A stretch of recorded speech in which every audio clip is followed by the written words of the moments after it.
So I yield to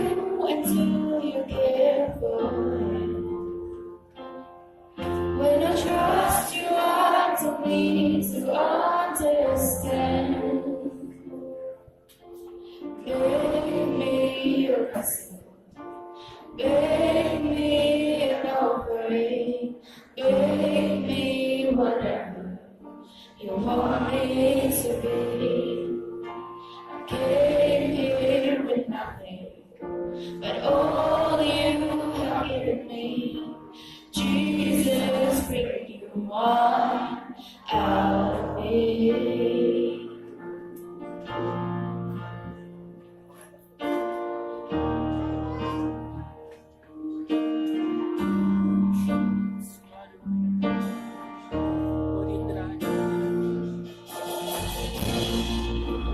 Rushing in the pressing, you are making me one. In the soil I now surrender, you are breaking ground. You are breaking new ground. So make me rescue, make me an offering, make me whatever you want me to be.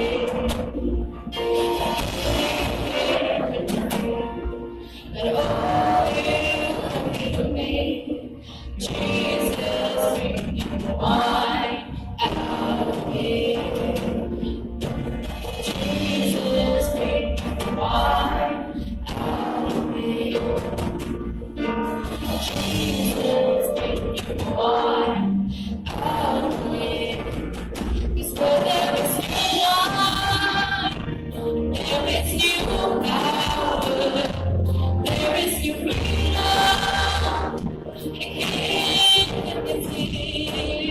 I laid on my own days to carry you.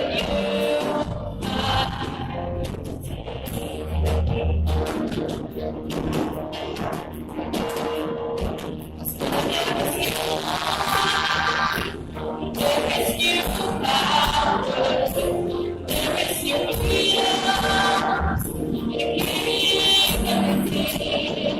I laid on my own days.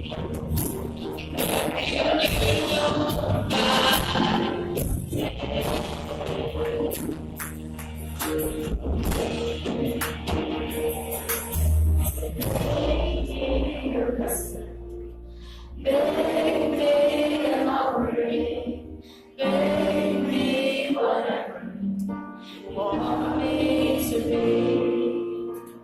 I'm here with nothing, but all you have given me. Jesus, bring you wine out of me. Jesus, bring you wine out of me. Jesus, bring you wine out of me.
have given me.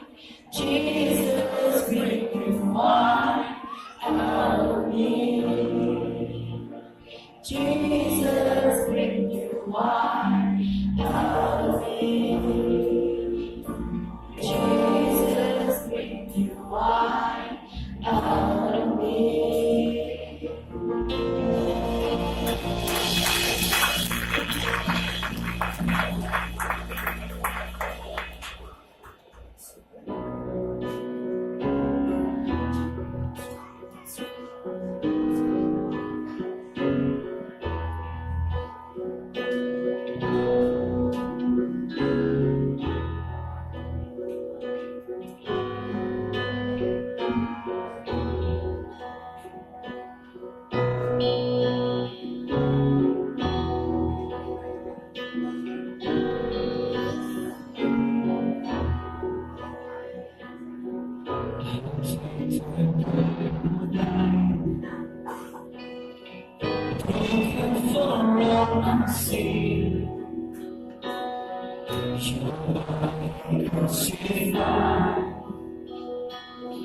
To make me whole again,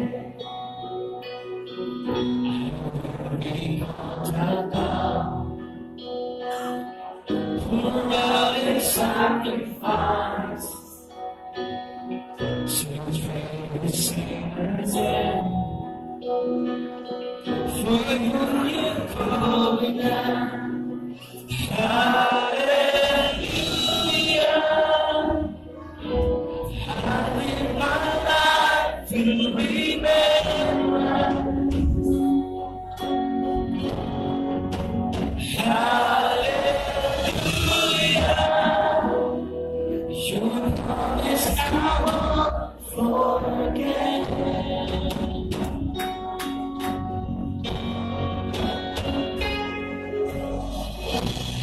Restoration's with fear and trembling, your word is my own. His Christ is for me. Hallelujah.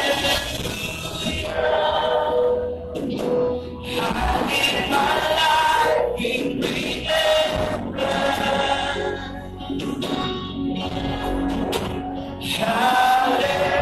Hallelujah. Your promise I won't forget.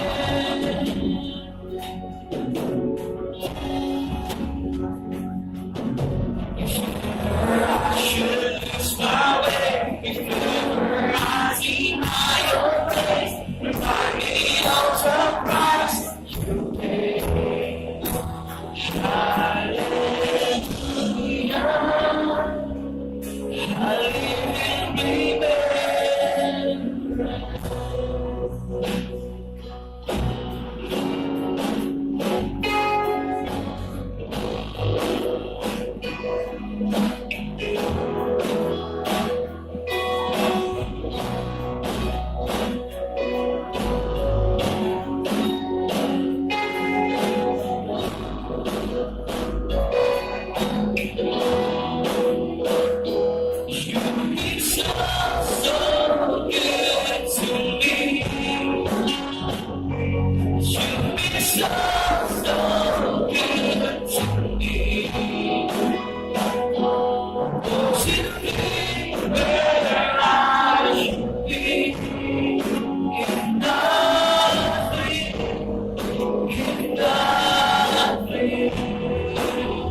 reach from the depths, as far as east is from the west. All your ways has carried me. Until I see you face to face, until at last I won my race. Remind me you're not finished. Hallelujah.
From the depths, as far as east is from the west, so far your ways has carried me. Until I see you face to face, until at last I won my race. Remind me you're not finished yet.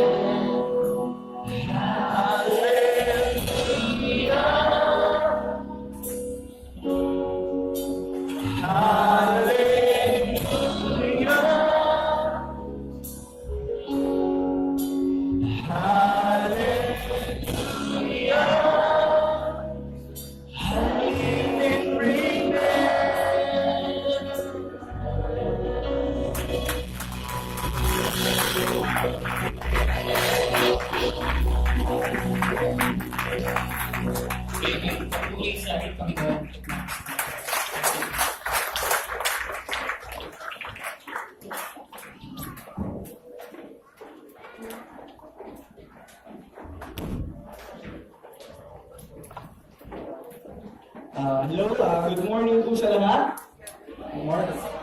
So, welcome po kayo today sa ating Sunday meeting. Ako nga po pala si Brother Dwight. Yan, Brother Dwight. So, introduce ko na po yung church namin. Ang pangalan po ng church namin is ChristLife Assemblies. Kami po ay isang grupo ng mga Kristiyano kung saan ay pinananalita po namin kung ano ang nasa loob ng Bible at kung ano ang sinasabi ng Panginoon sa Biblia. Na kung saan ang pagkaligtas ng isang tao ay makita sa pag-receive niya ng Holy Spirit at mapapatunayan sa pagsasalita niya ng iba't ibang wika. So, meron po ata tayong mga bisita. Apat po pala sila. Apat po ata. So, pwede po bang mahilingan na tumayo po yung ating mga bisita? Tayo po tayo. Yan. Isa lang po. Saan po yung iba? So, tayo lang po tayo. Sige. So, yun. Palakpakan po natin yung mga bisita. Yan. Siguro nahiya lang sila. So ngayon, hingi ako ng patotoo or testimony ng dalawa nating kapatid. So, unahin ko yung sister, yan, na from Manila. So, tinatawagan ko na si Sister Gwen.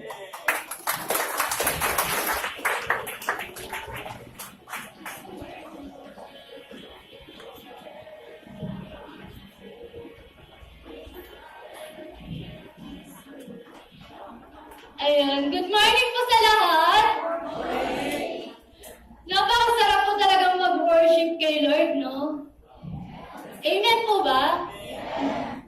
Ayan, sisimulan ko lang po yung story ko na katulad lang din po ako ng karamihan na nung pinanganak po ako,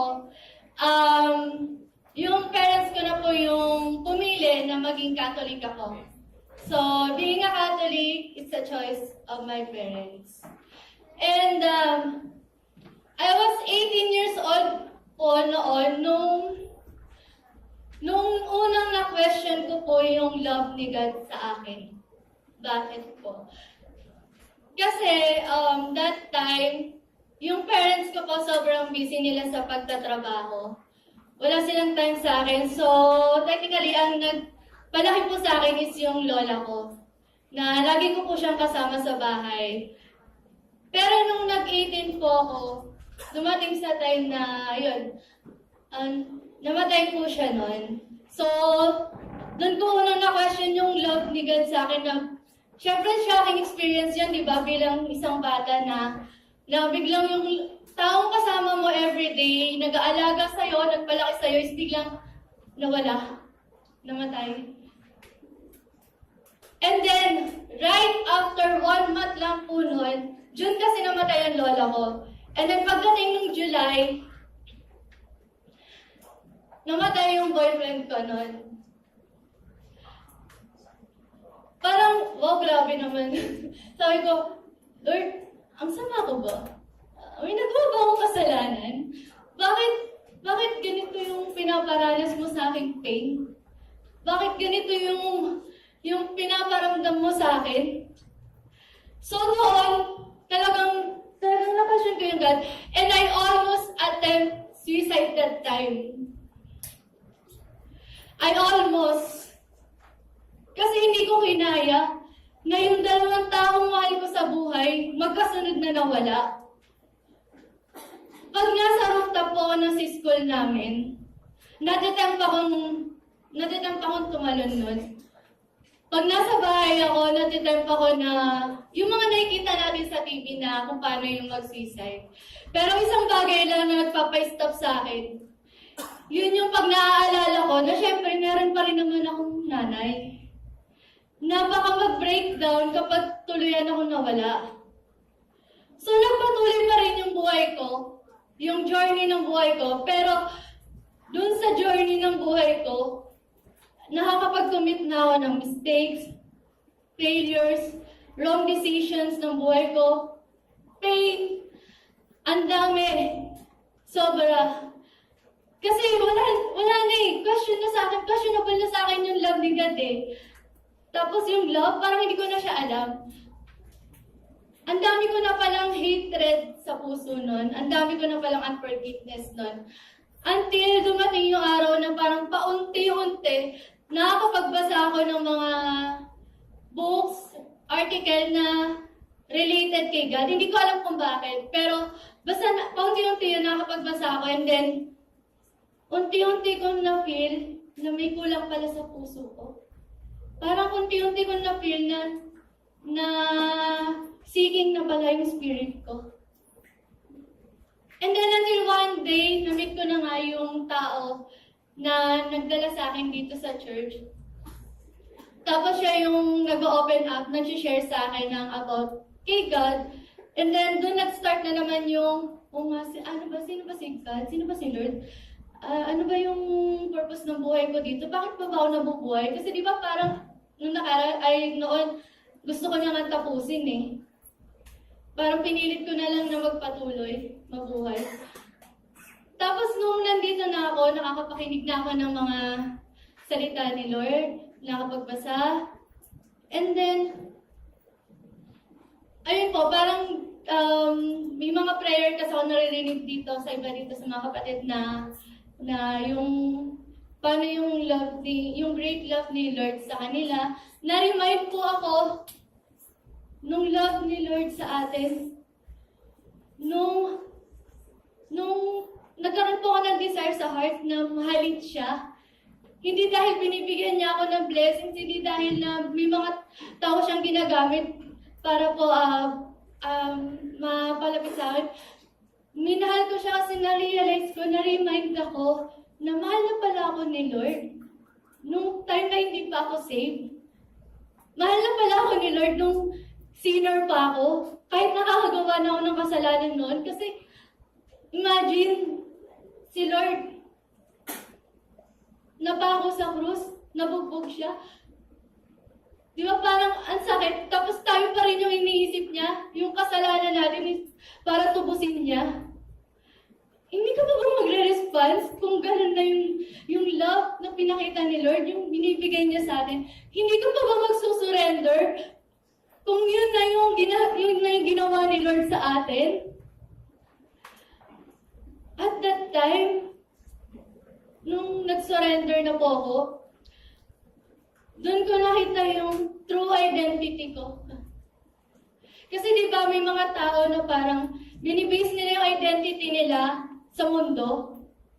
So sasabihin ng mga tao sa kanila, sa estado ng buhay nila, sa title na meron sila, sa posisyon na meron sila sa trabaho.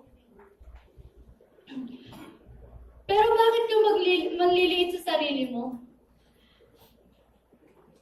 Bakit mo mamaliitin yung sarili mo kung yung Ama nating lahat ay yung may-ari ng buong universe?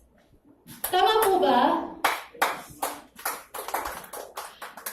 So from that moment na surrender ako sa Lord, doon ko nakita yung truest identity ko. Truest identity natin lahat is na kay Christ lang, hindi sa mundo, hindi sa ibang tao. Kahit anong ipakita nila sa'yo, kahit gano'n ka kanilang malaitin, wala silang karapatan na ibaba yung worth mo. Dahil si Lord lang po, grabe yung great love na meron siya sa atin. At yun nga po, nung nabubuhay na po ako na kay Christ na ako, kay Lord na ako, syempre, yung struggles natin, hindi naman yan hihinto. Pero ano yung pagkaiba ng struggles ko before at yung struggles ko ngayon na kay Christ na ako? This time, yung mga battle ko, kasama ko na si Lord. At grabe pong mag-reward si Lord kapag hindi ka sumuko sa Kanya. Kapag nanatili kang faithful sa Kanya. Kahit gano'ng kabigat nung pagsubok na dinadaanan mo ngayon. Grabe mag-reward si Lord po.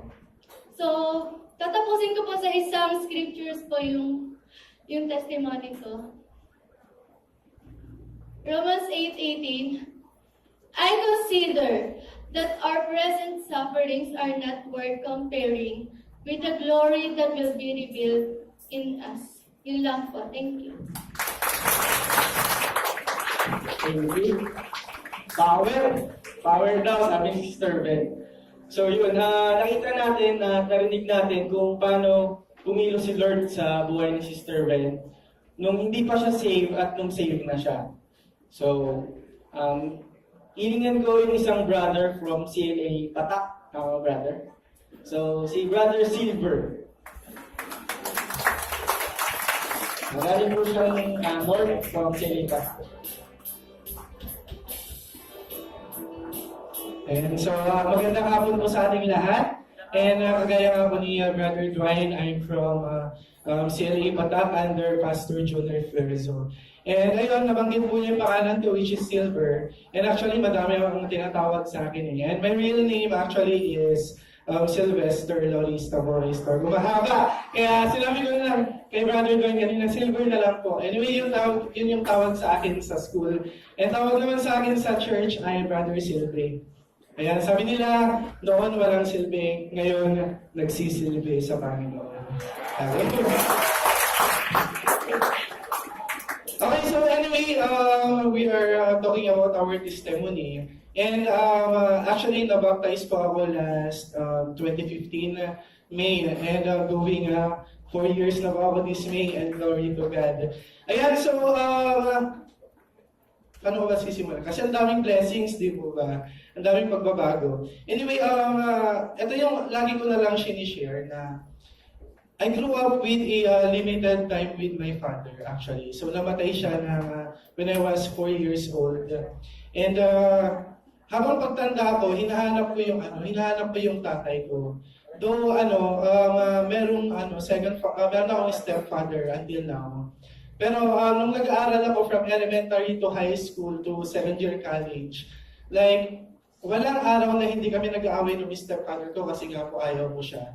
And I'm always seeking for my father's love, yung biological father ko. So ayun, yes, hindi ko pinagmamalaki na mayaman kami noon, ganyan. Pero nung namatay kasi yung tatay ko, parang na-down yung buhay namin. I mean, kasi may business si Papa ko siya yung naglalakad doon sa business na yun. Pero nung namatay siya, biglang nag-back down yung buhay namin. Pero ayun, habang tumatanda ako, yun nga nagsisika ako ng love. Hanggang sa may time nung high school ako na nakapagsika ako ng love sa mga barkada. Ganyan. So I have a lot of friends na naka-encounter ako ng mga gangs, ganyan, ng mga frats doon sa amin. So parang i-spend ko the whole day of my day sa kanila. So parang nakafocus na lang ako sa kanila. I even i-stop yung studies ko dahil nga sa barkadang yun. And merong one time na 1 week akong hindi umuwi ng bahay. I experienced that. Na nasa beach lang kami. And doon lang kami kumukuha ng pagkain namin, ganyan. And of course, yung typical na ginagawa ng mga barkada na umiinom, naninigarilyo, nagsusugalo kahit ano pa man yung mga bisyo. So, yun yung mga ginagawa ko dati. And hanggang sa nag-college ako, sila yung mga kasama ko. And yung kasi nga sabi ko, namatay yung tatay ko. So, yung first brother ko ang nagpaaral sa akin. So, ayun, nung first year college ako, sinabi niya sa tita ko na siya na yung magpapaaral sa akin ng college. And lahat po kasi ng kapatid ko na 4, which 5 po kasi kami. So, yung 4 pinag-aral ko ng tita ko. So, yung nung time na may trabaho na yung kuya ko, sabi niya siya na magpapaaral sa akin. Pero nung nag-second year college ako, sabi nung kuya ko, ikakasal na siya. So, hindi na daw niya matutustusan yung pag-aaral ko. Ganyan. So, sabi nung nanay ko, mag-stop na ako. So, yun yung time na nung second year college ng summer namin. Meron akong kaklase na 2 na nasa ChristLife Assemblies pa. So, sabi nila, usap tayo, ganyan. Kasi napapansin nila na nalulungkot ako, nalulungkot ako lagi. And wala na akong matakbuhan. Pati yung mga barkada kasi ng mga kasama ko dati, nag-disperse na kami. May pumunta ng US, Manila, Pampanga, Pangasinan. So wala na akong matakbuhan. So sige, sumama ako sa kanilang ganyan. Tapos, pagdating namin dun sa place, akala ko, sila lang yung kakausapin ko. Tapos tinignan ko yung doon sa may doon sa may chair na ganyan, tapos maraming upuan. Ang dami nila, siguro mga nasa 10. Tapos tinanong ko sino sila, mga churchmates ko yung mga yan. Tapos yung mga iba, kilala ni Brother Alvin, yung mga lalaki ng mga katawan, di ba? Laki pa lang siya. Ayan, so, natakot ako na, syempre, mga bros ko yung mga yan, lalaki ng katawan, laki ng siya. So, pero hindi ako nag-hesitate na sumama sa kanila kasi nga, it's our agreement na, ayan, mag-uusap, kakain, gano'n. So, ayun, actually, pinakilala nila sa akin yung church na ChristLife Assemblies without the Bible muna. Parang tinatanong lang nila ako kung ano yung buhay ko, kung ano yung mga interest ko sa buhay. And then nag-share ako kasi sabi ko ang interest ko is about the music, physical education, which is my major naman, MAPE. So, ayun, music arts PNL. Sinabi ko sa kanila kung ano yung interest ko. Hanggang sa time na sabi niya, oh, may banda kami dun sa church namin, baka gusto mo kumanta, tumugtog, ganyan. So, it's my passion actually kasi may binubuo kaming banda ng mga pinsan ko. So, ayun, nagkaroon ako ng ideya na think ko ano yung mind ko. So, sumama ako sa kanila, usap-usap, ganyan. Sinishare nila kung paano yung tugtugan nila.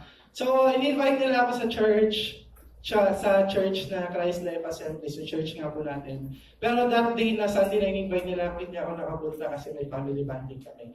So, sabi ko sa kanila, nag-promise ako na next Sunday, yes, sasama ako. And then, sabi nila sa akin, 1 o'clock p.m., 12:30 andun na ako sa labas naghihintay. Panong tagal nung hinihintay ko, ganyan. So, 1 o'clock p.m., pumasok na ako dun sa church and praise God kasi yung time na yun, talagang I decided to commit my life to God. Kasi sa witnessing nila sa akin, sa pag-counsel nila sa akin, talagang nadudurog yung puso ko of all the sins that I have done in my life. And even yung kwento ko sa kanila, yung testimony ko na naghanap ako ng Father's love, sinabi nila, there is a great love of a Father. May experience mo yun kapag sumunod ka sa pangalang Jesucristo. Dahil naniniwala ka ba na yung Panginoong Jesucristo natin ay siya yung tunay na Ama natin? Yun yung tanong sa akin. So, sabi ko sa kanila, I know the name Jesus Christ, pero it's just my Savior. Yung ganun yung mentality ko dati. Pero nung time na binangaral sa akin na there is a great love na matatanggap mo pag sumunod ka. And that is the Father's love na hinahanap mo. So, yes, may mga family tayo, may mga parents tayong lahat dito. And may mga na-experience tayong Father's love, Mother's love, and even our siblings' love. Lahat brotherly love ng mga nandito. But the greatest love of all is the Father's love. Amen po ba?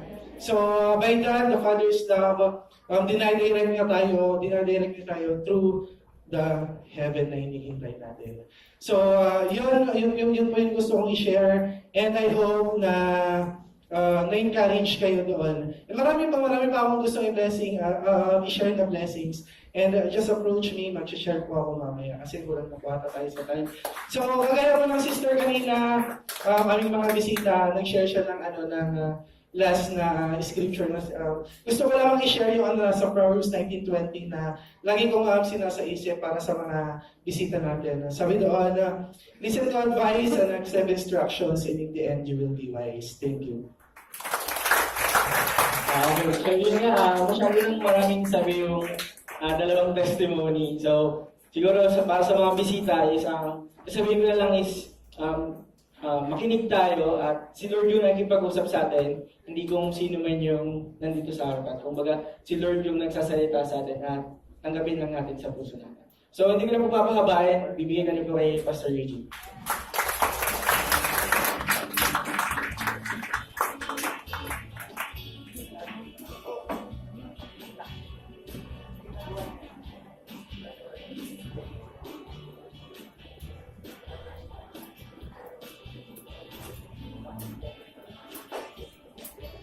Okay. Good morning po sa ating lahat ulit. Pupunta na kagad ako sa salita. Mamaya na tayo magbabalita. Maraming babalita mamaya. Pero bago tayo pumunta, gusto kong i-welcome si Brother Alvin Natividad. Welcome na siya kanina, di ba? Ang dalawa na. Ayun ka ng isa sa akin. Si Brother Alvin, kasi siya, instrumental siya sa pagdadaos nung black box presentation natin sa Dagupan. Kaya nagpapasalamat ako personal, Brother Alvin, gusto kong humingi ng gitawad ng maraming salamat sa iyo sa iyong ginawa. Bakit na-push through yung play. Na mamaya, marami tayong ibabalita sa punto. Pupunta na tayo kagad sa ating discussion. So meron dalawang topic tayo pag-uusapan. Becoming saints yung muna. Ito ay dahil sa merong mga gustong makarinig ulit ng discussion tungkol sa yung santo. Di ba pa? Mamaya, yung pag-usapan natin ay yung pagpapatuloy ng psychological approach to discipleship. Okay, so maganda yun kasi parang how to disciple psychologically. Hindi lamang sa pamamagitan ng yung routine ba na scriptures, etc. May scriptures pa rin. Pero kinakailangan mong mag-effort ng masigit. Okay, so yun yung pag-usapan natin sa second meeting. Dito sa first, pag-usapan natin yung paano maging santo. Sino gusto maging santo? Ayaw nyo maging santo. Bakit baka kung santo ba, negative? Huli ka na ni Lord, kagad. Kasi may mga ganung pananaw, di ba? Pag santo, dapat ay patay ka na, tapos na kay Lord ka, tapos tumitingin ka na lang dito sa lupa, at iba pa. So, titingnan natin siya dun sa sinasabi ng religion, ano yung santo, tapos titingnan natin paano maging santo sa scriptures. Titingnan natin yung ilang mga questions tungkol dito. Okay? Medyo mahaba yung discussion sa pupunta na natin agad. Becoming saints. First things first, sa Catholics, maraming mga santo. Hindi lamang sa Catholics, kahit sa Orthodox Christians or Christianity, na ano siya, kakambal siya ng Catholic o Roman Catholic Church. Okay? Dito sa isang site na pinuntahan ko, site nila to, sa internet, meron silang tinatawag o meron silang sinasabi na 15,000 plus na santo, yung mga biyati, magiging santo pa lang. At yung mga venerables, magiging santo pa lang yan. Pero sa isang site na napuntahan ko, umaabot sa, ito yung sabi niya dito. Ito, Catholic Bridge. Sa susunod yan tayo. Umaabot sa 10,000 yung santo. At bawat isa doon, isini-celebrate araw-araw yung kanilang araw. May araw ng santo eh. Hindi yung birthday niya, kundi yun yung pinili ng mga tao na maging araw niya. At sineselebrate siya sa araw na yun. Okay, so, yun yung nakasanayan ng mahigit 1.3 billion na mga tao sa buong mundo. Maniwala sa mga santo para mamagitan sa kanila. So, maraming nagsiselebrate ng ganito at maraming naniniwala. Dito sa CatholicBridge.com, sabi niya, the church, yung Catholic Church, recognizes some Christians, yung ilang mga Kristiyano na naging mga santo, that have endured, sila yung nagtiis, entered heaven, and won the crown. Sila yung mga nagtiis habang nabubuhay sila dito, tapos nung namatay sila, pumasok na sila sa langit. Nagkaroon sila ng walang hanggang buhay. Yun yung crown dyan eh. At habang nandun sila sa langit, they have proven to be serious prayer warriors. Mga prayer warriors sila doon. So nananalangin sila para sa atin. Yun yung pananaw nila. The church must be convinced beyond a shadow of doubt that the saint is in heaven. Bawat santo na namatay, mga Kristiyano na namatay na member ng Catholic Church ay nasa langit sila ngayon. Okay, at sila ay mga prayer warriors ng mga buhay. So nananalangin sila sa kapakanan ng mga buhay dito sa lupa. The number of how many saints there is traditionally stated to be minimum 2,000, maximum or exceeding 10,000. Ganun kadami daw. Walang makapagsabi, wala silang website na magsasabi na ilan yung head count. At ito ay including na yung Eastern Greek Orthodox Church. Kasi yan ay branch ng Catholic Church na humiwalay lang. So, sa Greek Orthodox Church, meron akong napuntahan na site nila, isinama nila yung Old Testament, mga Old Testament personalities, katulad ni Abraham, ni Noah, si Moses yata wala, na mga santo. Pati yung mga prophets, Isaiah, Jeremiah, Ezekiel, sa Greek Orthodox yun. Sa Catholic, hindi nila sinasama. So, Pope Francis has canonized 885. Napakasandali pa lang ni Pope Francis, pero 885 na yung ginawa niyang santo. Sa kanyang, kasi ang gumagawa ng santo sa kanila ay yung Pope. Okay? Ihahalal siya. Ihihirangin siya ng mga members, eventually ng mga parokya, itataas siya. Okay, sa mga kardinal o yung konseho ng mga kardinal. Pero yung Pope yung magbibigay ng canonization.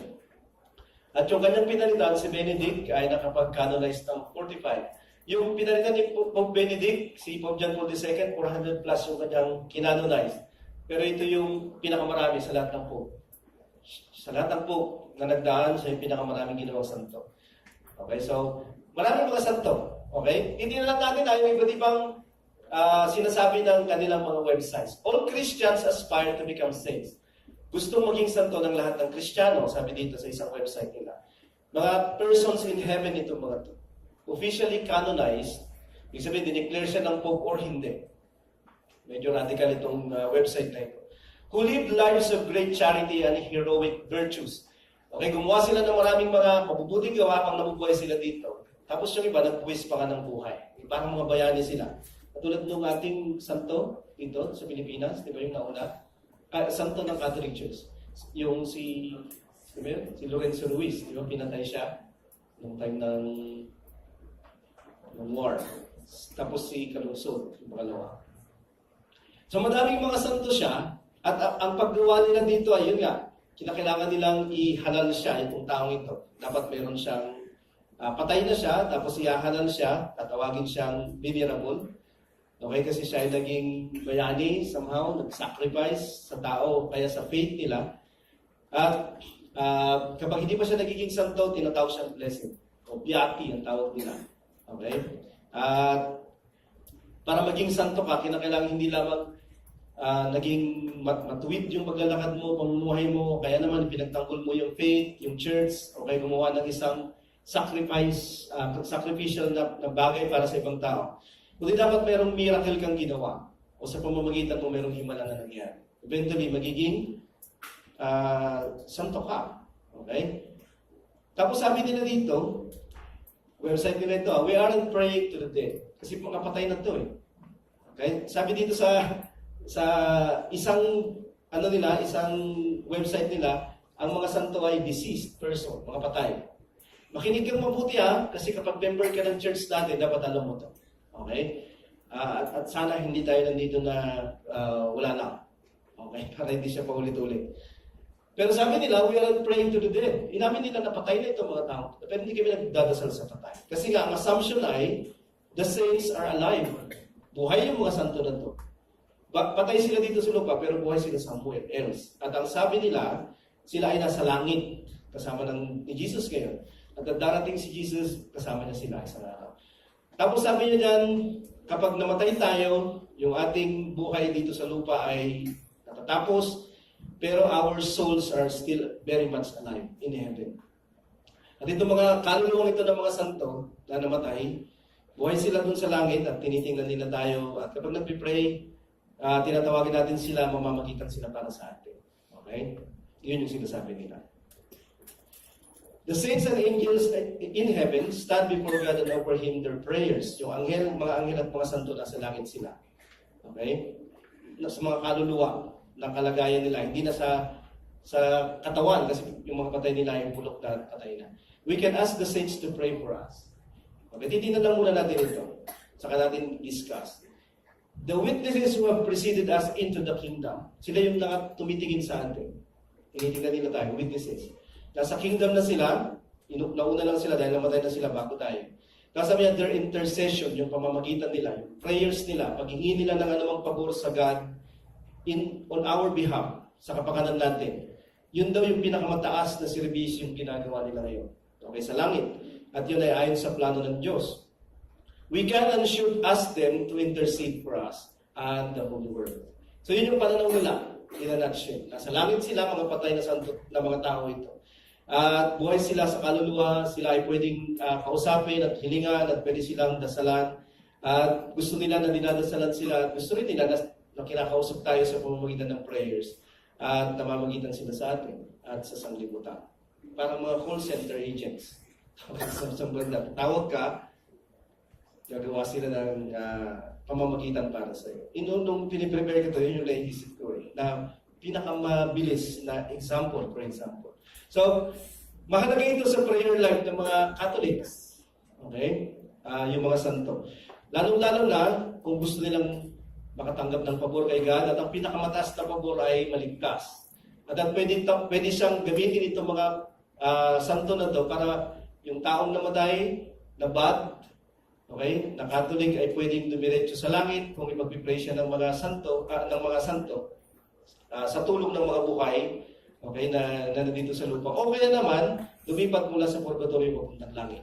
Okay? So, yan yung kanilang pananaw. Yung pinakamataas na santo sa kanila ay si Maria.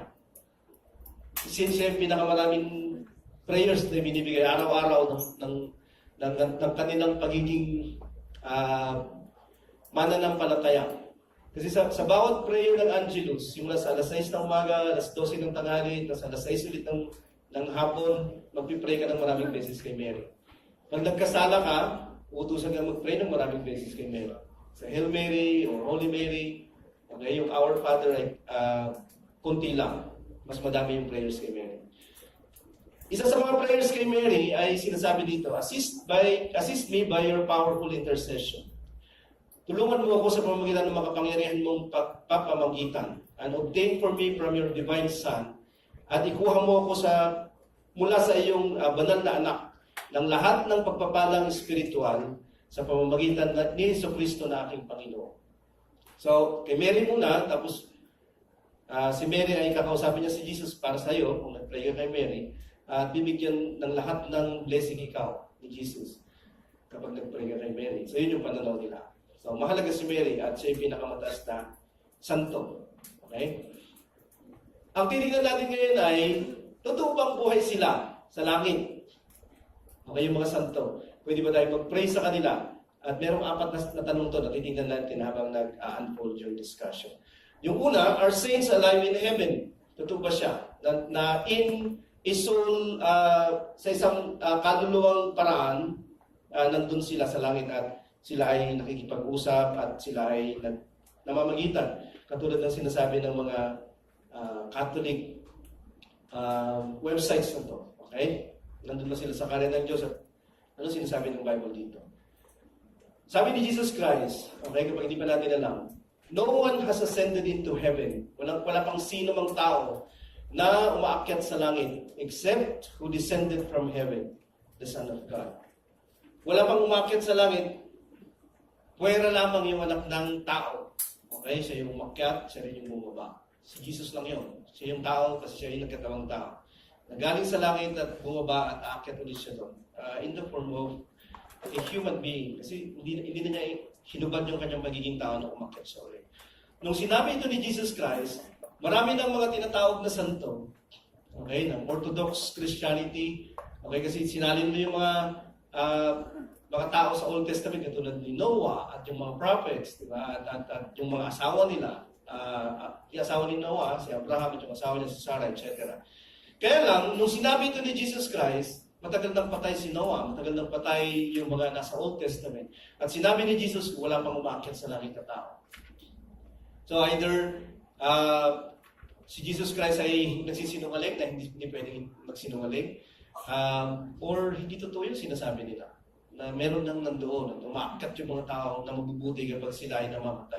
Ngayon ganito kung totoo na umakyat yung mga tao sa langit, sa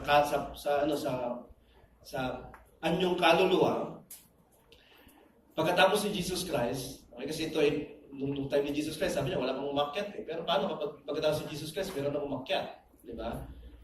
Ang problema lang doon ay, kung merong umakyat, sana yung mga taong nasa Old Testament din, kasi meron din mga banal doon Di ba? Actually, kapag i-google mo siya, kapag meron kang concordance, maraming saints sa Old Testament. Sa binanggit na banal sa Old Testament. Marami din sa New Testament.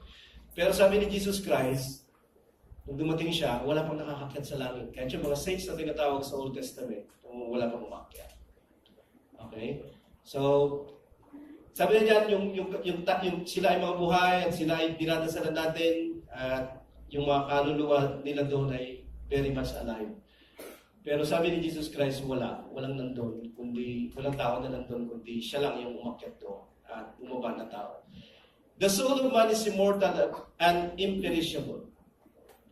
Hindi daw nasisira at hindi namamatay yung kaluluwa ng tao. Sinabi ito ng pilosopong si Plato. Si Plato. Okay, Plato kasi Ingles. Okay, mga Plato nga yan. Yung anak niya ay si Tito.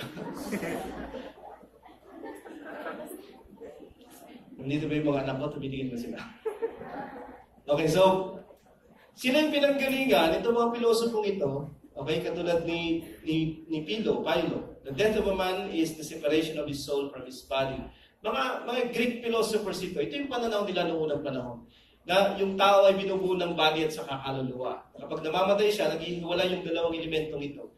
Nabubulok yung katawan, tapos yung kaluluwa buhay pa din. So, sila yung nagpasimula ng pananaw. Actually, pati yung mga Babylonians, pati yung ibang mga Gentile na mga pagans. Kaya kapag may namamatay sa kanila, nagsasama sila at nagsusunog ng mga korting bahay, korting kotse, korting etc. Yung mga Chinese.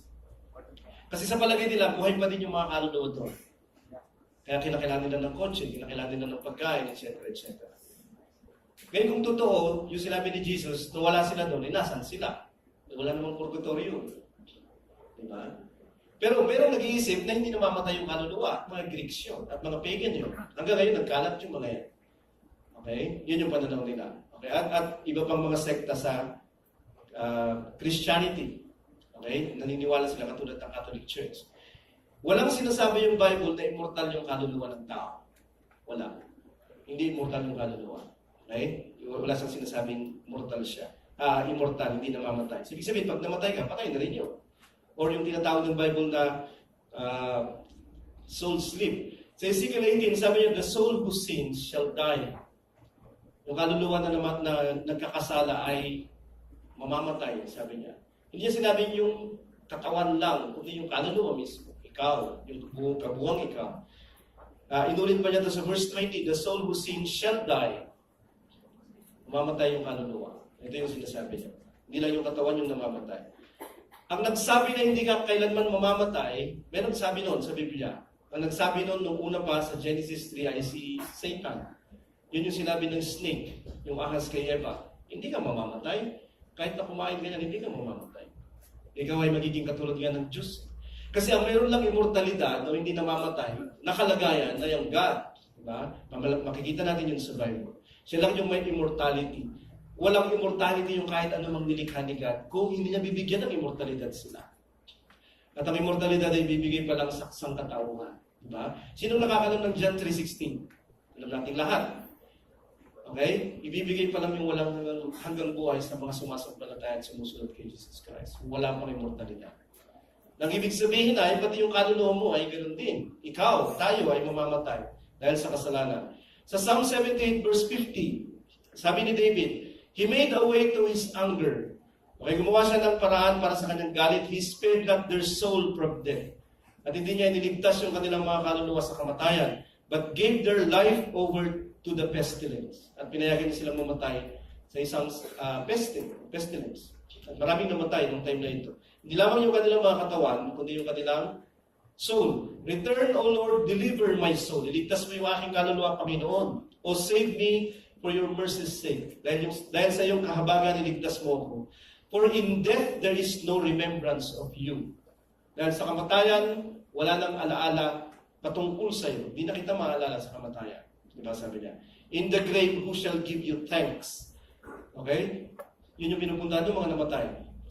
In general. Okay? Sa Sheol, sa grave. At sabi niya, pag pumupunta sila dun sa kamatayan, sa grave, sino magbibigay pa ng pasalamat sa iyo? Kasi wala nang remembrance of you.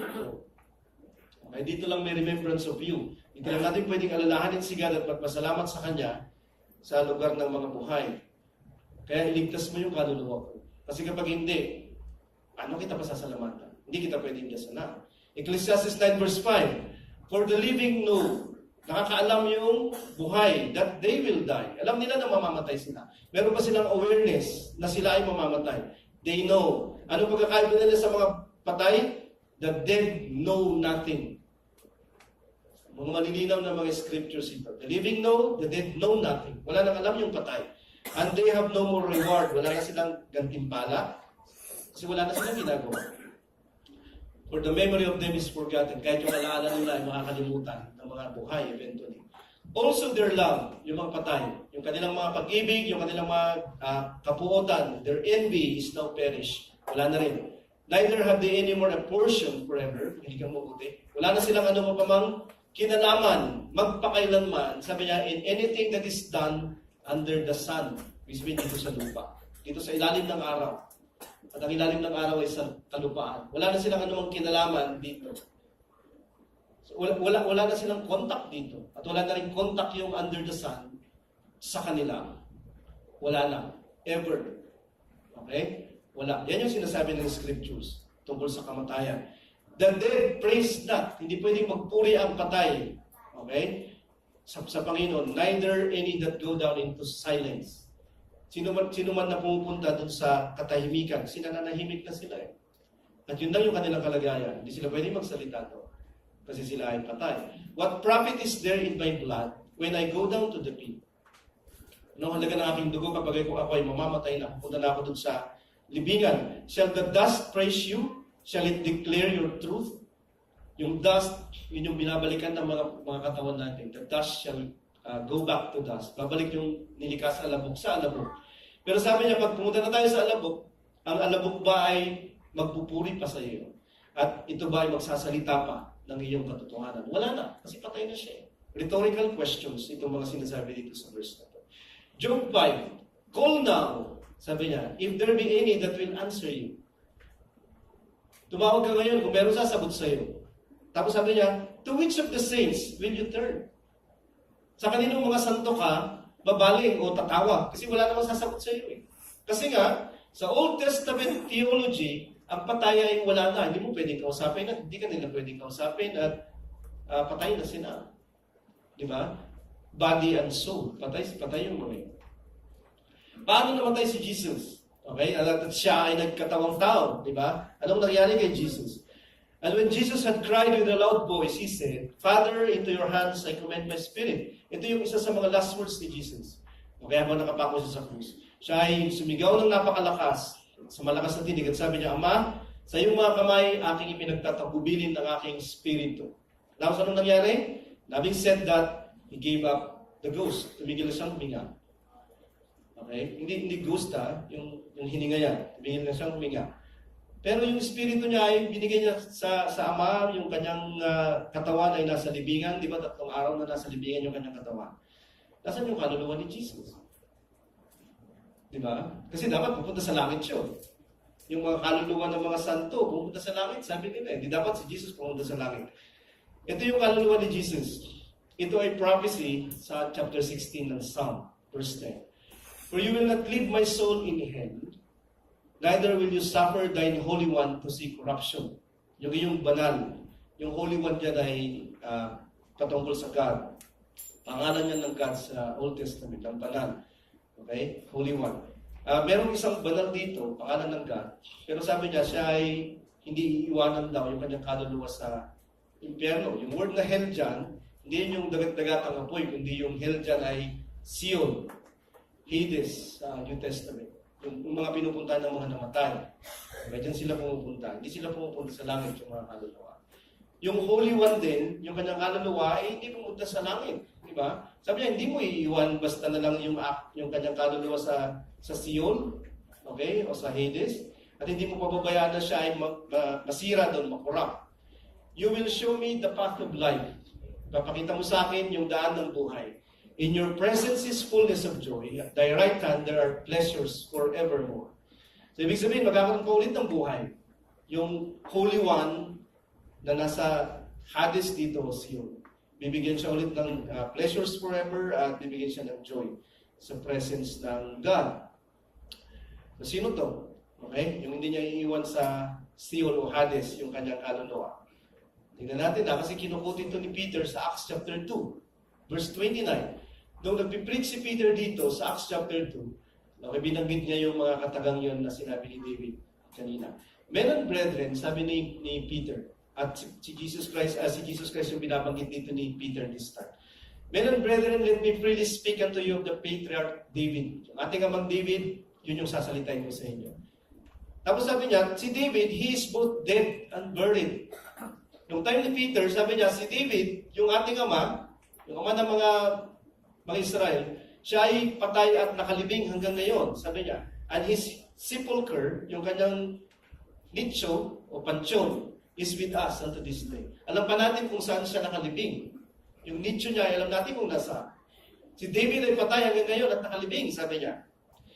Tapos biglang sabi niya sa 34, for David is not ascended into the heavens. Nakalibing yung kanyang katawan sa isang nicho at alam natin kung nasaan, sabi ni Peter. Pero si David, wala siya sa langit. Kasi wala kang umakyat sa langit. Yung pinaka-favorite ni God na tao si David. Okay? Kaibigan niya si Abraham, pero pinaka-favorite niya si David. According to his own heart, si David. Okay? So, kakaiba yun. Kasi hindi siya umakyat sa langit.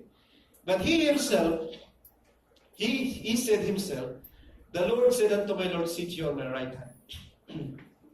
Verse 27, because you will not leave my soul in hell. Sino yung binabanggit niya dito? Di ba? Kasi nagpapatuloy yung verses. Verse 29, verse 34, bago niya banggitin yung tungkol kay David, na si David ay kasama natin, yung kanyang nicho nandito, nicho umakyat sa langit. May binanggit siya pa rin dito sa verse 27, sorry. You will not leave my soul in hell, neither will you suffer thine Holy One to see corruption.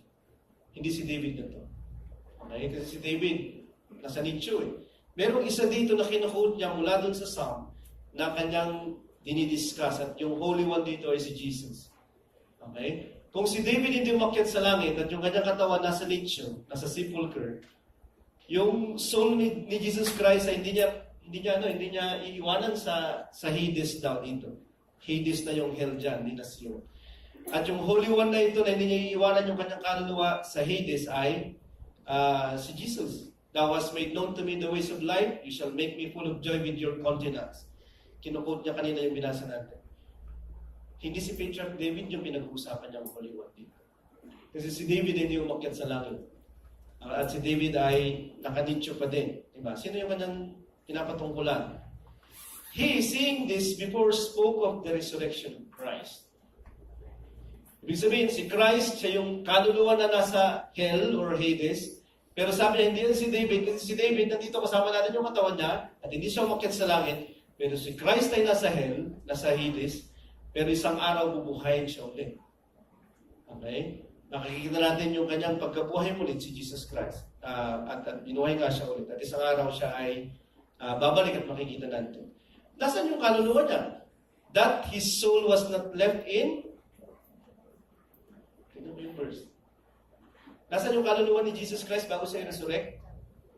His soul was not left in hell or Hades. Si Jesus Christ hindi umakyat sa langit ng 3 days. Nandun siya sa Hades ang tawag dyan. Neither his flesh did see corruption. This Jesus has God raised up, whereof we all are witnesses. This Jesus has God raised up, whereof we all are witnesses. So, ibig sabihin, kung si Jesus kaya hindi umakyat yung kanyang kaluluwa, nung siya ay tao, meron siyang kaluluwa, di ba? Kung namatay siya, yung kanyang katawan, nandun sa nicho, kasama katulad ni David, pero yung kanyang kaluluwa, saan pumunta? Si David din, hindi umakyat sa langit. Di ba? Si Jesus Christ, hindi rin pumunta doon. Kasi sabi niya, patay din siya. Kasi yung hell, yung Hades, yung Sheol, yun yung pinupuntahan ng mga patay. Yun yung pinupuntahan ng kaluluwa pag namamatay. Doon walang contact. Okay? Kaya wala si Jesus Christ ng 3 days. Ngayon, kung si Jesus, si David, mga importanteng tao ng Bible natin, hindi umakyat sa langit yung kaluluwa nila, bakit sasabihin mo si San Lorenzo Ruiz o si Kalungsod nasa langit? Sino umimbento nung ganun? Di ba? Kaya nga invento siya, hindi siya biblical eh. Kaya nga gumagawa nun mga pope, di ba? Ilan yung ginawa ni Pope Francis na santo? 885. Sino gumawa? Hindi si God. Sila. Di ba? So, mali yun. Kasi hindi siya biblical. So, kung wala sila sa langit, sino yung kinakausap nila? Sabi nila, deceased pa rin itong mga to, mga patay pa rin sila eh. Ngayon, kung hindi talaga sila sa kaluluwa ay nandun sa langit at buhay yung kaluluwa nila, sino yung kinakausap nila at sino yung sumasagot? Mas matinding problema ito. Di ba?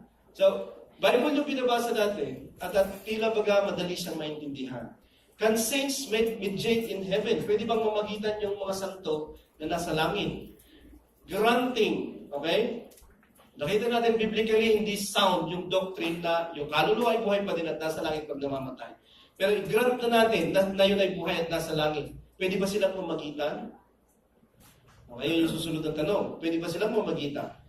The saints we have as advocates, members of what is called the Church Triumphant. Sabi dito sa ourcatholicprayers.com. Yung mga santo daw, sila yung namamagita sa mga miyembro ng simbahang napagtagumpay. Kasi itong mga santong ito ay nasa langit na. will earn are part of the church militant. Sila yung church triumphant kasi patay na sila, nandun na sila, natapos na yung kanilang takbuhin, tayo ay nakikipaglaban pa din. Kaya pagdadasal nila tayo, yun yung madalas sinasabi nila. In addition, with the suffering church, those in purgatory. So pananaw nila, mayroong tatlong church. Church triumphant, church militant, at church suffering. Yung mga members ng church na namatay na wala sa langit ngayon, hindi sila santo, nasa purgatory sila. Okay. We all make up what is known as the communion of the saints. Meron tayong mga network ng communication pa din sa mga santo na sa mga nasa purgatorio at nasa langit. So, pwede mo pa rin kausapin yung mga namatay na. Yan yung pananaw nila. Eh, hindi ko lang alam. Catholic ako dati, hindi ko naman alam na ganito pa yung pananaw ng Catholicians. Di ba? Si St. Anthony, kapag nawawalan ka ng gamit, so pray ka kay St. Anthony. Okay? Sabi niya sa Our Catholic Prayers that, hindi ko gawa-gawa ito ha. Kung magtawa ka, siguro dahil sa akin nakakatawa talaga. Si St. Jude, mga pinaglalaban mo, okay na anuman, pero mulang mo ang mga talo. Diba? Pag natatalo yung pinaglalaban mo, pray ka sa kanya. Pag nanay ka kay St. Gerard, di ko lang alam kung bakit kay Gerard ka pupunta, ay lalaki yan. Okay? Si St. Peregrine, cancer victims. Si Dipna, okay, yan yung pag-uusapan natin mamaya, mental at saka nervous disorders or epilepsy. Ito, hindi ito tao kasi si St. Michael, Archangel to eh. Pag gusto mong talunin si Satan, kasi siya yung tumalo kay Satan. Si St. Jude, kapag gusto mo lang agad-agad ng pera. Hindi ko alam na St. Jude ay Mumbai pala. Si St. Jude, pwede ka mag-pray sa kanya. So, sabi nila, nakakatawa lang, di ba nakakatawa? Sabi nila, sinabi daw kasi dito sa Santiago, chapter 5, na pwede natin ipag-pray yung mga kasama natin, na Christians. Katulad dito, sabi niya, is any sick among you? Meron bang may sakit sa inyo? Let him call for the elders of the church. Tawagin niyo yung mga matatanda ng simbahan. Tapos, ipag-pray nila yung mga may sakit. See? Pwede mong ipag-pray yung mga kasama mong mga mananampalataya. Verse 16, confess your faults. Ipahayag mo yung inyong mga kamalian sa isa't isa. At magpanalaginan kayo sa isa't isa. So sabi nila, pwede natin ipanalangin yung isa't isa dito sa lupa. Di mas sigit sa langit. Kaya nang dito, sinasabi, dito sa lupa yun. Pag namatay ka na, hindi ka naman umakyat sa langit. Wala namang umakyat kasi sa langit. Kasi mali na si Jesus Christ, di ba? At yung kaluluwa, hindi pumupunta sa langit kasi pumupunta sa tinatawag na sa Old Testament Sion, sa New Testament Hades. Lugar ng mga patay na kaluluwa yun. O walang contact. Di ba? So, okay yun. Pag nandito tayo sa lupa, magpanananginan tayo. Yun yung sinasabi at pinopromote ni James. Pero pag patay na, hindi na pwede. Di ba? So, yun yung sinasabi ng Bible. Ito yung sinasabi ng Bible. Hindi siya na pwedeng mamagitan kasi meron lang isang tagapamagitan na namatay at nabuhay ulit. Sino yun? Sa pagitan ng Diyos at ng tao? Si Jesus, yung taong si Jesus Christ. Yun lang yung tagapamagitan. With J2. Siya yung pwedeng tawagan mo at pwede mong, kasi siya yung daan. I am the way, di ba? No one comes to the Father. Walang sino makakarating sa mga hindi sa pamamagitan. At siya din yung namatay para sa ating lahat. Bilang ransom ng mga kaluluwa natin. So, siya yung tagapamagitan natin. Okay? Tapos, sasabihin nila, kaya lang, verse 5-6 yung binabasa nyo. Di ba? Ito ay kapag meron kang nakausap na ganito. At least, para kapag witnessing ay meron kang sagot. Sabi nila, i-trust mo yung verses. Okay? Brother Eugene, i-trust mo yung verses. Kasi sinasabi sa verse 1 at 3 at 4 ay, I urge that supplications, prayers, intercessions, and thanksgiving be made for all people. Na parang sinasabi nila, sa verse 1, nang sinasabi niya, pwede natin ipagdasal, idaing, mamagitan tayo sa lahat ng mga tao. So pwede natin ipagdasal yung mga tao. Pero muli na naman, ang hindi nila naiintindihan o nakikita is, pagbuhay ka pa. Hindi sinasabihan dito ng Apostle Paul, hindi niya sinasabihan si Timothy na ipag-pray mo yung mga tao, na patay na. Hindi mo pwedeng ipag-pray yung patay na. O hindi sila pwedeng mag-pray para sa pagpatay na sila. Hindi sila pwedeng mamagitan, di ba? Kapag patay na, dito, habang buhay pwede. Ezekiel 14 verse 12 at 13. The word of the Lord. So ito yung sinabi ni God kay Ezekiel at sa Israel. Son of man, when a land sins against me, pag nagkasala yung lupain, yung bayan ng Israel, ito yung sinasabi niya. Pag nagkasala yung lupain ng Israel, laban sa akin, at naging hindi sila mananampalataya. So, tumilos silang walang pananampalataya. I stretch out my hand against it. Break its supply of bread and send famine. Pag sila ay nagkaroon ng tagutom, nawalan sila ng supply ng pagkain, sabi niya, kasi sila ay nagkasala laban sa akin. May balik yung kasalanan. Hindi pwedeng magkasala ka na lang magkasala tapos walang mangyayari sa iyo. Diba? At sinasabi ni God, merong judgment sa kanila pag nagkasala sila sa akin. At yung pinakamalaking judgment ay yung impyerno yun sa araw. Makikita tayo ng God at magbibigay account tayo ng ating mga ginawa. Pero sabi niya, kahit nabubuhay sila, merong judgment before the greatest judgment. Meron pa rin paghatol bago yung pinakamalaking paghatol. Yun ay kawalan ng pagkain dito. Actually, sumunod na verse 14, 15, 16, gera, pestilence, wild animals. Yan yung mga magiging sign ng judgment ni God sa Israel. So, sino yung magiging tagapamagitan nila kapag nagalit si God dahil sila nagkasala? If these three men, sabi niya, kung ang tatlong lalaking ito, sino itong tatlong lalaking ito? Noah, Daniel, and Job. Okay? Itong si Noah, siya ay ginamit ni God sa flood. Siya lang yung nabuhay sa flood at yung family niya. Si Daniel, okay? Isa siya sa mga nabuhay sa captivity ng Israel. At ginamit siya ni God sa Babylonia. Si Job, kahit nawalan siya ng lahat, nabuhay pa din siya. Siya yung epitome ng suffering. At nagtagumpay siya sa suffering. Pero kahit itong tatlong lalaki ito na pinaguran ni God nung time nila, nandoon sa time ng Israel, dito sa Ezekiel, i-judge sila, at itong mga tao ito ay mamamagitan, sabi niya anong mangyayari? They would deliver but their own lives. Kung mamamagitan itong tatlong lalaki ito, yung buhay lang nila yung kanilang ililigtas. Napakasanto na ito kung tutusin itong tatlo na yan. Okay? By their righteousness, dahil sa kanilang katwiran. So sa verse 20, sinabi pa niya dito, hindi lamang tatlo lang silang maliligtas sa kanilang sariling katwiran. Kasi sabi niya, kahit yung mga anak nila, yung kanilang lalaki o babaeng anak, hindi nila may liligtas. Kasi kanya-kanya yung katwiran at kaligtasan. Personal yun. Hindi ka nandito dahil sa sino mang tao, nandito ka dahil kay God. Hindi ka pwedeng i-judge ni God dahil sa nanay mo, dahil sa tatay mo, dahil sa kaibigan mo na nandito. I-judge ka ni God dahil sa iyo. Okay? At walang makakapagligtas sa iyo na sino pa man. Dahil walang sino mang tagapamagitan na pinahintulutan na tao, kundi si Jesus Christ lang. Wala na iba. Old Testament, New Testament. He is able to save. Kaya niyang magligtas si Jesus. Ito yung binabanggit dito. Bakit? Those who draw near to God through Him. Kapag lumalapit ka sa Diyos sa pamamagitan niya, sa pamamagitan ni Jesus, He always lives at siya yung iPraise natin, tagapamagitan. Nangangasiwa para sa kaluluwa ng mga tao in connection, in relationship sa God. Siya yung itinaas na nasa langit ngayon. Siya lang yung tao na nandun, na mamamagitan para sa atin. Mediator siya lang, lahat ng lalapit sa Diyos sa pamamagitan niya. Kaya ang safe na pwede natin gawin ay, si Jesus yung kausapin mo. Kung gusto mong mamagitan yung tao para sa iyo, sa God. Si Jesus Christ na tao, yung pinapahintulutan ng scriptures o ng salita ni God.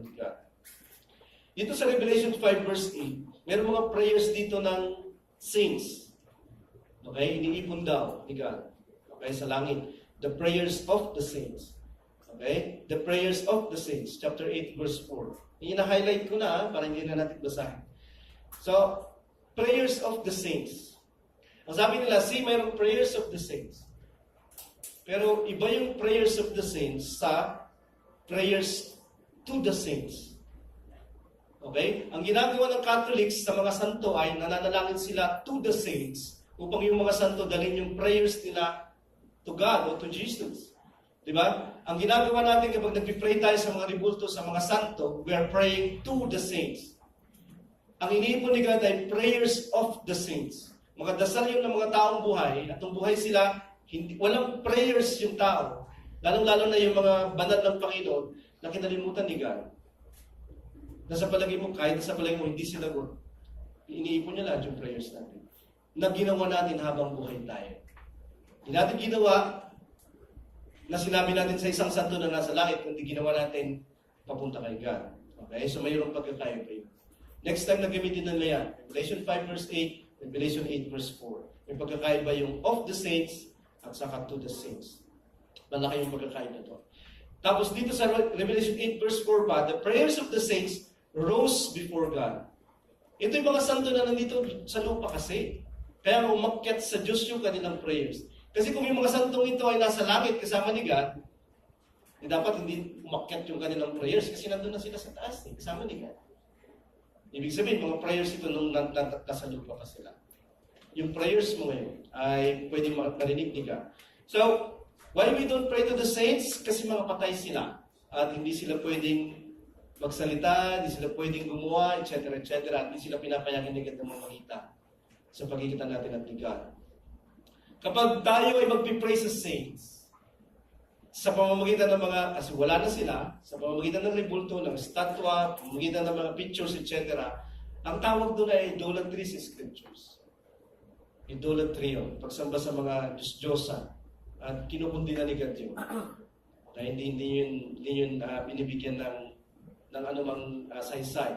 Dito may mga pagkakataon na makikita ka, may angel dito, na nung nakita siya ni John, si John ay nagpatira pa. At tila bagay yung worship niya yung angel. At sabi nung angel, don't worship me. Sabi niya sa baba. Diba? Ako din ay kasama mong servant. Huwag mo akong i-worship. Kasi nagpapatira pa sila eh. Every time na lumuluhod ka sa kahit ano man na bagay, sino mang tao, worship yung ginagawa mo. Every time na nagpipray ka sa rebulto, worship yung ginagawa mo. Dito yung angel, ayaw niya magpo-worship kay John. Okay? Dito si Peter, lumuhod si Cornelius sa kanya. At sabi ni Peter, wag. Okay? Kasi wino-worship siya ni Cornelius dito eh. At sabi ni Peter, stand up. Tinayo siya ni Peter. At I too am a man. Tao lang ako. Hindi mo ka pwedeng luhuran. Hindi mo pwedeng i-worship. Okay? So every time na mayroong nag-fell down, lumuluhod na ganyan, kahit anong sabihin ng Catholics, kasi ginagawa ko yung dati, nung Catholic ako, worshiping yun. Sabi ng scriptures. Posture yun ng worship. Pag lumuluhod ka sa santo, pag nag-pray ka ng rosary, etc., you're worshiping. Katulad na ginagawa ng mga post dito, sa picture. Okay? Diyan. Yan yung si Mary. Si Pope John Paul II niya. Ito si Pope Francis. Okay? Eventually, pati si Pope Francis, hindi lang nila dinuluhuran, nag-prostrate na sila. Yan yung utmost posture ng worship. Okay? Prostration yung tawag. Hindi prostration na prostrated. Diba? P-R-O.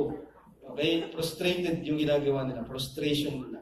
Bago ka maging pare, lahat ng pare, nag-prostrate siya sa poop. Adoration yung tawag nila dyan. Or worship. Mali yan. Kasi worship yung tao eh. Kaya lang, pinapayagan nila yan kasi hindi ka pwede maging pare. At lahat ng ito ay maling pagsamba. Sa tao, sa mga bagay-bagay, o sa mga santo. Why we don't pray to the saints? Kasi sinabi ni God, why? Kasi yun ay idolatry, false worship. Anong sinasabi ng Bible? Kapag kinakausap natin yung mga patay na ito, you shall not learn to follow the abominable practices of the nations. Huwag mong susundan, gagayahin yung mga karumal-dumal na gawain ng mga bansa. Karumal-dumal yung mga gawain ito. Ano itong mga bagay na ito na huwag mong matututunang gayahin? Sabi niya, wala sino man sa atin, sabi niya, na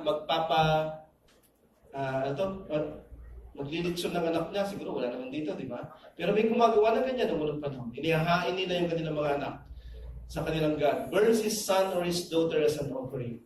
Anyone who practices divination, panguhula, or tells fortunes, baraka, bola, o talagang bola lang. Okay? Kasi may mga nambubola lang talaga eh. Okay naman, nag-interpret sila ng mga signs o dreams. Ay, mayroon akong panaginip. Ano bang ibig sabihin ng panaginip? Diba? Yung ngipin ko nabunod. May mamamatay sa inyo. Gisip ka na kayo. Sino mamamatay? I-interpret nila At iba pa. Sorcerer.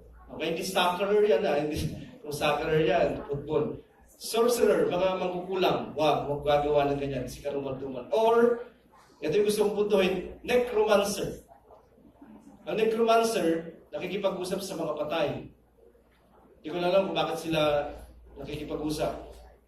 Ang kinakausap nila, hindi yung patay lang, kinakausap nila yung diwa o kaluluwa ng patay kasi nag-iisip sila na buhay pa yung patay. Or one who inquires of the dead. Yung mga patay yung sinasangguinian nila parang sa advice. O kaya, nasaan yung mapa, yung titulo, di ba? Okay, nasaan yung titulo? Wala na yung titulo. Nasaan na, etc. Pag kinausap mo yung namatay, karumal-dumal yun, sabi ni God. Ang mga santo ay patay, hindi sila buhay. Sila din tinanggap nila yun eh. Deceased in heaven. Di ba sa langit pero patay sila. Pag kinausap mo ng patay, sabi ng Bible, lalo na kapag nag-i-inquire ka, o kaya naman sumasangguni ka, di ba? St. Peregrine, kung totoo yun, may cancer ako. Pagalingin mo ako. Parang gano'n. Hindi pwedeng gawin yun kasi patay sila. Donation yun sa Panginoon at ayaw niya ng gano'n. Ayaw hindi niya gusto yun. So at the least, yun yung ginagawa nila, ayaw ni Getso. Pag mag-pray ka kay God, sabi niya, prayer, supplication, request be made known to whom? To God. Huwag kay St. Jude. Okay? Ask anything according to His will. He hears us. Diretso ka na. Kasi ano mang hihingin mo ayon sa kanyang kalooban, kung kalooban ni God, ibibigay niya yan. Kung hindi, huwag. Di ba? Sana manalo ako sa loto, pero lahat naman kayo tumaya, sinabing nagpipray kayo ng mananalo kayo sa loto. Di sino? Pagbibigyan ni Lord yun. Pag pinagbigyan kayong lahat, ibalik lang lahat yung... Di ba? Whatever you ask in my name, kay Jesus, hindi kay Saint Mary, kay Jesus, this I will do. Okay? Etc. Conclusion. Pwede ba tayo maging santo? Okay, so kung gusto mo, pwede. May mga santo noong unang panahon. Those in Rome called saints. Sabi niya dyan, santo, banal. Okay, so sa simbahan ng Roma may mga banal. Hindi Roman Catholic yan. Kasi wala pang Roman Catholic yung sinulat ni Pablo ito. Simbahan yan na filled ng Holy Spirit, baptized sa water, at sumusunod kay Jesus. Wala pa silang mga ribulto dyan. Sa Colossus, mayroon ding saints. Sila ay mga faithful brothers in Christ. Matatapat na mga kapatid kay Kristo. Kasama nila yan sa simbahan ng Colossus. Sa Ephesians 1 verse 1, Philippians 1, etc. etc. Mababasa mo yung word na saints. Kasi sila yung mga members ng church na buhay. At kasama pa rin nila. Hindi sila yung mga namatay. Okay? Saints in the Bible are the living members of the church. Hindi sila dead members. Living. 1 Corinthians 1:2, sabi niya to the church, at yung church of God, sila yung tinatawag ng mga santo, yung mga members to. Okay? Kaya lang, gusto ko lang i-correct ka, banal na banal ba talaga yung mga saints? Ito yung sinulatan ni Paul sa Corinto, Church of God, tinatawag na saints, mga tao. Pero ito yung mga problema nila. Merong jealousy, merong pagtatalo sa loob, naglalakad sila sa flesh, pero tinatawag silang saints. Di ba? Chapter 5 verse 1, merong sexual immorality doon. Pero tinatawag silang saints. Ayaw silang tumigil na sexual immorality, kinakailangan nilang tumigil kasi kapag hindi, mawawala sila sa simbahan. Pero yung point ay, may mga ganito sa tinatawag na saints, sa sinulatan niya. When one of you has a grievance against another, does he dare to go to law? Or does he dare go to law before the unrighteous instead of the saints? Nagdidimandahan sila sa korte ng mga unsaved. Yung mga tinatawag na santo. Yung point ay, yung saints ay buhay na tao noong unang panahon at hindi sila perfect. Hindi katulad ng saint na ginagawang santo ng Catholic Church. Kasi walang ganung uri ng tao na perfect. Diba? Wala. So, sino itong mga saints na to? Hindi sila flawless. Flawed. Pero saved sila. Paano sila naging santo kung gano'n? Sa proseso ng Panginoon, sa proseso ng Catholic Church, sila ay tinawag na sanctified, binanal. Nasa process sila ng pagbabanal. Paano nagsimula yung process ng pagbabanal? Nandito yun sa 1 Corinthians 10, verse 6, chapter 16 tayo magtatapos. Do you not know that the unrighteous will not inherit the kingdom of God? Di mo ba alam na yung mga hindi matuwid, hindi sila magmamana ng kaharian ni God? Do not be deceived, huwag kang madaya, kasi pwede kang madaya. Pag unrighteous ka, sinner ka, hindi ka magmamana ng kaharian ni God. neither the sexually immoral, idolaters, adulterers, men who practice homosexuality, nor thieves, nor greedy, nor drunkards, revilers, swindlers, they will not inherit the kingdom of God. Huwag kang padaya, sabi niya. Di ano ngayon ang kalagayan natin? Paano itong mga santo na sinusulatan niya dito? And such were some of you. Dati na kayong ganun. Hindi kayo perfect sa inyong old life. Pero habang sinusulatan sila dito, meron pa rin silang problema. Okay? Pero sila ay tinatawag na sanctified. Kailan nagsimula yung sanctification nila?